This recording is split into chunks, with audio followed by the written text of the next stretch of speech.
Hare Krishna, Hare Krishna, Krishna Krishna, Hare Hare, Hare Rama, Hare Rama, Rama Rama, Hare Hare, Hare Krishna, Hare Krishna, Krishna Krishna, Hare Hare, Hare Rama, Hare Rama, Rama Rama, Hare Hare, Hare Krishna, Hare Krishna, Krishna Krishna, Hare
जय श्री कृष्ण। हम लोग कथा जो सुन रहे हैं वो गीता से ही, लेकिन जो पिछली कथा देवासुर संग्राम का सुने हैं, लगभग उन्हीं बातों को भगवान कृष्ण जो है प्रत्येक मनुष्य को बता रहे हैं। कहते हैं कि हमारे अंतःकरण में भी देवासुर संग्राम होता रहता है। हमारे अंतःकरण में भी देवासुर संग्राम, ऐसा नहीं है कि देवासुर संग्राम कोई कथा पौराणिक कथा है और हम लोग सुन रहे हैं। ये अंतःकरण का देवासुर संग्राम क्या है? जब इंद्रियां इतने जन्मों से तथा आज भी संसार में इतने लोगों की इंद्रियां भोगते भोगते थकती नहीं है, और भी भोगने की इच्छा बनी हुई है। ये क्या है? ये असुर स्वभाव है। इसका अर्थ क्या हुआ? आनंद वास्तविक कहीं और है जहां इंद्रियों की पहुंच ही नहीं हो पा रही है। संसार में तो कम से कम वो आनंद नहीं हो सकता है। और ऐसे जो क्षण आते हैं हमारे अंतःकरण में, इस प्रकार से जिस इतना सोचने का आया कि उफ, जिस हम आनंद को खोज रहे थे इन इंद्रियों के द्वारा, वह तो मुझे मिला नहीं। इसका मतलब है कि यह चेतन जो है वो कुछ और आनंद को प्राप्त किए हुए है। और यही जो संकेत हमको उस समय मिलता है आनंद का, जो संसार में कम से कम नहीं है। यह जो सुंदर विचार आया उस समय कर्तव्य का जो भान आता है कि हमें क्या करना चाहिए, वो आनंद प्राप्त हो, ये अंतर्द्वंद जो हमारे भीतर चला, संसार सत और तम दो चीजों से मिलकर बना हुआ है, यही जड़ और चेतन है। भले ही जड़ निर्जीव दिखता हो, लेकिन इसके प्रति आकर्षण कम नहीं होता है, तथा चेतन को उसके प्रति रुचि बनी ही रहती है। प्राणी का शरीर जड़ पंच तत्वों से बना हुआ है। जो पांच तत्व हमारा है दैहिक, ये पंच तत्व,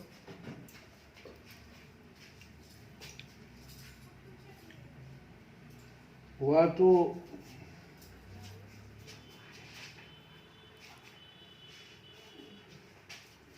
संसार से ही, जड़ से ही मिला है।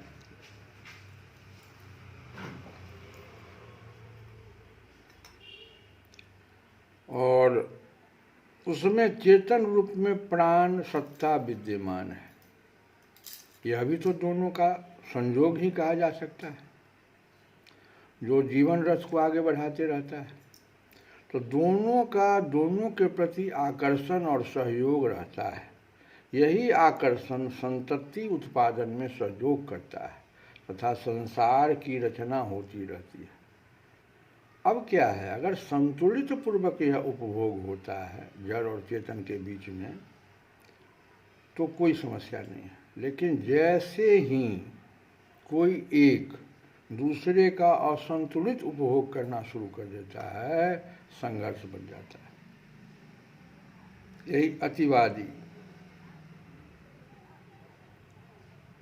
अतिवादी उपभोग कहा जाता है। ये खतरनाक है। एक जगह संग्रह और दूसरे जगह अभाव की स्थिति बना देता है। प्रकृति जब इसी को संतुलित करने लगता है, करना चाहता है, तो यही क्रिया फिर देवासुर संग्राम की जैसे बन जाता है। वस्तुओं के अत्यधिक अनावश्यक संग्रह को तृष्णा कहा गया है और इंद्रियों की अत्यधिक लिप्सा को वासना कहा गया है। इन दोनों से ही व्यक्ति और समाज की हानि होती है। इसी को असुरता भी कहते हैं। असुरता आक्रमणकारी और आतंकवादी वृत्ति का होता है, उसी को बढ़ाता है। विस्तार के लिए आग की तरह ये जो असुरता है, वो अपना विस्तार करना चाहता है, तो आग जैसे जो कुछ है उसको जला देता है, उसी प्रकार से असुरता जो है कार्य करने लग जाता है। जो भी उसके पकड़ में आता है उसे जकड़ लेता है। ये तो हुआ हमारे भीतर। अब देखो दिन रात में, देखो रात असुरता है तो दिन क्या है, देवत्व है। रात दिन को खाकर विकसित होता है, तो दिन क्या करता है, रात को परास्त कर अपना वर्चस्व बनाता है। यह भी देवासुर संग्राम नित होता रहता है। देवत्व हारता तो है, लेकिन किसी न किसी रूप में विरोध बना ही रहता है। देवासुर संग्राम नित होता रहता है। इसका विशेष कारण क्या है? देवत्व दिव्य जीवन जीना चाहता है, अपने आवरण का अनुकरणीय बनाना, अपने आचरण को अनुकरणीय बनाना चाहता है देवत्व जो है। जबकि असुरता जो है तात्कालिक वासना और तृष्णा की तृप्ति चाहता है। अत्यधिक इंद्रिय भोग की वासना लिप्सा हर घड़ी बनी रहती है। यही अंतर्द्वंद देवासुर संग्राम की पृष्ठभूमि बनता है। जीवन है तो भोजन है। अब भोजन में भी देखो अंतर्द्वंद है, एक तामसी है, एक सात्विक है। ये लड़ाई चलती रहती है। विचार है, आती ही रहती है। अब धन उपार्जन है, उसमें भी नीति और अनीति का अंतर्द्वंद चलता रहता है। कर्म है, उसमें भी देखो आलस्यवाद और श्रमशीलता का अंतर्द्वंद। चिंतन में देखो क्या है, विकारी एवं आदर्शवादी का चिंतन, ये दोनों में अंतर्द्वंद चलता रहता है। उपभोग में जाओ, संयम और असंयम इन दोनों के भी आचरण में जाओ, आदर्शवादिता था, धृष्टता इन दोनों के बीच में। दर्शन में जाओ तो आस्तिकता और नास्तिकता संग्राम चल रहा है। तो अंतर्द्वंद संग्राम तो चलता ही रहता है हमारे भीतर। यह परस्पर विरोधी दिशा में चल रही खींचतान ही देवासुर संग्राम है। हम किसका पोषण करते हैं? अब हमारा क्या है यहाँ पर महत्व क्या है कि हम इन जितनी भी क्रिया बताए, भोजन हो, चाहे विचार हो, चाहे धन उपार्जन हो, आचरण हो, इन दर्शन हो, इन सबों में हम किसका पोषण करते हैं? वही जीतता है। हम देवत्व चाहते हैं या असुरत्व को चाहते हैं, तो हमें विचारना होगा। व्यक्तिगत व्यवहार से आगे परिवार, समाज, राष्ट्र में भी यह देखा गया है देवासुर संग्राम। ये तो एक व्यक्तिगत बताए, परिवार में भी यही बात सब होते रहता है, समाज में भी यही होता है, राष्ट्र में भी यही हो रहा है। संग्राम चल रहा है, अंतर्द्वंद चल रहा है। इसमें हम अपना पक्ष किसे देते हैं? परिवार में जैसे मान लो अंतर्द्वंद देवत्व और असुरता में हो रहा है, विचार में हो रहा है, आचार में हो रहा है। हम किसको पक्ष कर देते हैं? अपना वोट बैंक कहाँ खर्च करते हैं? उसी प्रकार के समाज का निर्माण हो जाता है। नीति का सहयोग देवत्व को बढ़ाता है, अनीति को अगर हम बढ़ावा देंगे, सहयोग देंगे, तो असुरता बढ़ेगी। अलग अलग युगों में भी इसी की लड़ाई में कौन जीत रहा है, कौन वही युग धर्म बन जाता है। गलत व्यक्ति जैसे चोर है, डकैत है, वो भी अपना समाज में अपने लिए देवत्व चाहता है। कैसे? वो अपने बच्चों को, स्त्री को देवत्व का गुण अपनाने के लिए कहता है। यही बताता है कि देव पक्ष कितना प्रबल है, जो विपक्ष को भी अपना समर्थन ले लेता है। बेविचारी है कोई मान लो, तो बेविचारी है समाज में अपनी बेटी या पत्नी को उस मार्ग में जाने देगा? नहीं जाने देता। वो अपने घर में सदाचार को ही प्रवेश करने देता है। इससे भी यह स्पष्ट होता है कि देवत्व शक्ति ही प्रबल होती है। हम किसका पक्षधर बनते हैं, निर्णय स्वयं करना पड़ता है। अतः इस कथा की जो ये देवासुर संग्राम जो है, इस कथा की उपयोगिता यही पर है। जीवात्मा को इसी निर्णय के आधार पर महात्मा, देवात्मा तथा परमात्मा बनने का अवसर मिलता है। यही देवासुर संग्राम है। और हम लोग एक भजन सुने।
कृष्ण गोविंद हरे